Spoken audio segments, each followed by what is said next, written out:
Manchester United 0, Wolves 1. We're talking about this intensity, this press, not seeing it, players not working hard enough, formation-wise, really difficult to play against Wolves. And we've lost the game. Wolves haven't won here in God knows how long. A serious dent there. It was a really tough watch, man. A really, really tough watch. There's a lot of questions that need to be asked of the players, of the manager. And frankly, like I've just said to one of the guys, Wolves' midfield will never have an easier game than that. You talk about pressing, you talk about intensity. Where was that? Honestly, where was that? And we talk about attitude of the players, right? Who were the two players that were there under Fergie? De Gea and Phil Jones, two best players on the pitch tonight. The two players with actually a winning mentality. I know Ronaldo's gone away having a winning mentality, but piss poor tonight. Phil Jones, De Gea, the only people that can walk off with their head held high. The rest of them were a fucking disgrace, mate. Fucking disgrace. Where's this? Why are we not getting intensity? You said about Wolves will never have an easier game in midfield. Coutinho and Neves, so much space. The full-backs, their wing-backs so high up. They were just stroking the ball round with ease, no intensity. Are the players not picking up what Ralph's putting down? Is it the fact that the formation's wrong and it doesn't suit the players? I kind of asked this in the other games, but that one there was, like I said, real tough watch. Why are we not getting this intensity? Mate, if Ralph is telling them to press and they're not pressing, like that's basic English, that's easy to understand, so you can't even fucking blame that. It's ridiculous. For me, there's multi-things to it. I don't know exactly what it is, but maybe there's part of, when people sign for Manchester United, they think they've made it. They don't need to put that effort in to get to the next level. They think, oh yeah, I've done it. And then it's like, you look at them, are some of them just happy to collect a pay packet? Like, did they have enough competition for their places? Some of them just think they can walk into a team for ages, for far too long. Bruno, Rashford, Ronaldo, Cavani. They think they can walk into the team. All of them tonight, awful. Honestly, I dropped the majority of them. Ronaldo, terrible tonight. Love him to bits, absolutely awful. Cavani, one of my favourite players, awful. Bruno came on, did something. McTominay and Matic, awesome like last week, awful today. So it's like, I don't know where we go from here, mate, because everyone I speak to, we don't have a solution. Like, it's easy to criticise, but we don't know how we fix it. We can't go and get another manager in. What the fuck do we do? What do we do? I've got no idea, mate. But many times, we spoke about Ollie being, obviously not good enough. A new manager comes in, and we're seeing the same problems. If someone said behind me, this is worse. I mean, maybe it's too early to say it's worse, but he's trying to change a lot in a short space of time. And the players just aren't getting it at all. Whether it's Dalot and Telles, whether it's Luke Shaw and Wan-Bissaka, Phil Jones and Varane, who actually played quite well today, especially Phil Jones, considering, like you said. It doesn't matter who plays in what positions, we're not getting a tune out of it. It doesn't matter, mate. To be honest, like, first 68 minutes, I think it was, is probably the worst I've seen United all season, like, including Newcastle, and we were piss poor in that match. We were absolutely awful. Yeah, because at least second half, we created some chances from wide, etc., etc. So there was a couple of things I wanted to bring up, like, the person in front of me basically got a message, I think, it was a tweet or something, and it was like, I gave my lad his ticket for free, and he still probably feels like he's been robbed watching this. Like, it was literally, it was an absolute waste of time.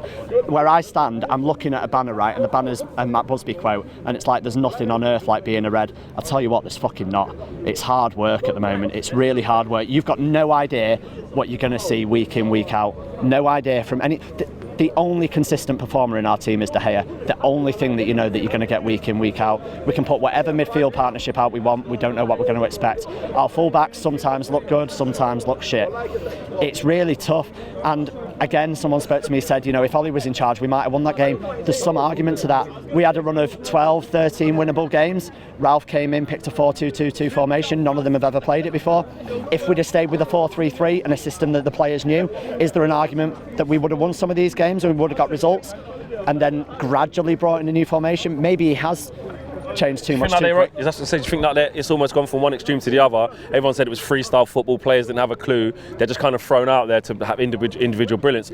But some people's now saying that, maybe overcoached, they're too robotic, not making runs, not making angles, not playing with intensity. Like, it's gone from one extreme to the other, and that's actually hindered us in a weird way. Potentially. I mean, when they made loads of changes for the young boys game, right, and Donny played that pass, tried to play it in between the lines, gave away the goal, right, and Ranić came out afterwards and was like, I told them very specifically to pass through that first line of pressing. So maybe people have seen that and thought, shit, if we make mistakes, we're getting called out here. So maybe they are playing a bit safe. We'll go back, I said it last week, but we'll go back to Sancho again. Where's the risk you're taking? Looks devoid of any... What do you make of his performance today, Sancho?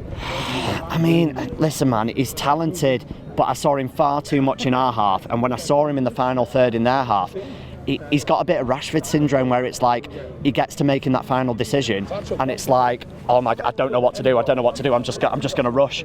And like, that's not the player we signed from Dortmund. That's not the player that we signed, like tearing it up in the Bundesliga, you know, breaking records for goals and assists, banging them in left, right and centre.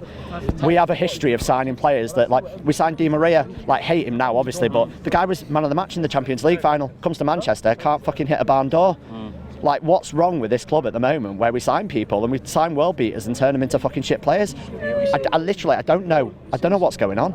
I don't, mate. I really try and be positive, but honestly, 90 minutes tonight, I can't think of any positive. Would you change the formation next game? Villa, tough game, FA Cup, yes, probably going to make changes, but just in general, do you think we should persist with this 4-2-2 if that's what Ralph's would do, or do you look at it and think, nah, you've seen enough, it doesn't work? So it's a tough one, right? Because if you look at the 4-2-2, right, the two number 10s, we play them and then they drift out wide, and Bruno gets lost in that system, which is probably why he didn't start today. It's kind of comparable to the situation when we signed Juan Mata from Chelsea. Juan Mata was one of the best number 10s in the league. We bought him as the number 10 and then we played him out on the wing. He gets lost, too diminutive, too small, not powerful enough, gets brushed off the ball. We play Bruno as one of these 10s and he drifts out to the side and it's like, we lose him. Against Newcastle, second half, we brought him into the centre of the pitch, albeit further back in a 6, and he looks better. So it's like, do we persist with that formation and lose potentially our most influential player? Bear in mind, in 2021, most appearances, most goals, most assists. It's hard to brush him off. So maybe we do need to change to accommodate him. 4-3-3 makes a bit more sense. Maybe there's too many teams in the Premier League now where if you play 2 against 3 in midfield, you're just going to get overrun. If we play 2 in midfield against City, forget about it. Play 2 in midfield against Liverpool, forget about it. And you can list a lot more teams than that as well. So yeah, maybe it is time for a change. But at the end of the day, the player, like, it's not just on the manager. The players are not good enough either, mate.